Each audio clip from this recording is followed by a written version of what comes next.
Hardline Republican Matt Gaetz withdrew his nomination as President-elect Donald Trump's Attorney General on Thursday.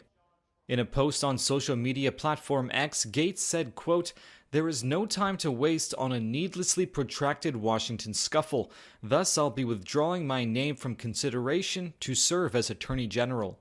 His withdrawal followed growing opposition from the Senate Republicans whose support he would have needed to win the job.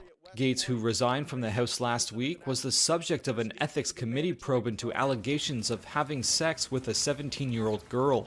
He has denied wrongdoing.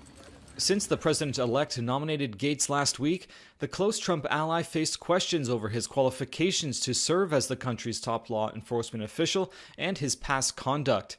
As recently as Tuesday, Trump said he hadn't changed his mind about his pick to run the Justice Department. Mr. President, are you reconsidering the nomination of Matt Gaetz?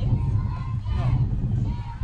On Thursday, Trump said in a post on his Truth Social that he appreciated his nominee's efforts, adding, quote, "He was doing very well, but at the same time did not want to be a distraction for the administration, for which he has much respect." Gaetz was investigated by the Justice Department for nearly 3 years over potential sex trafficking violations, a probe that ended last year without charges being brought. Some Republican senators expressed misgivings about his nomination, though none had said publicly they would outright oppose him.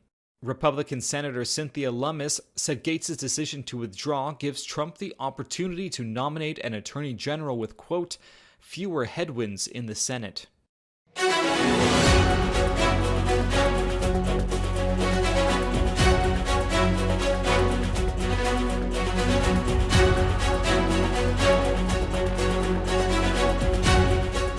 Pam Bondi. Prior to being Attorney General of Florida, I was a career prosecutor for 18 years.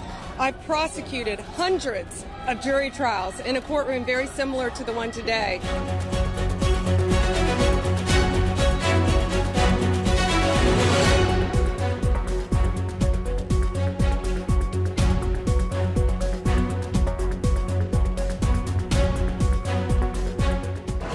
He's actually working very, very hard, round the clock, nonstop, to surround himself with the brightest and best people, and I'm very proud to be a member of the transition team.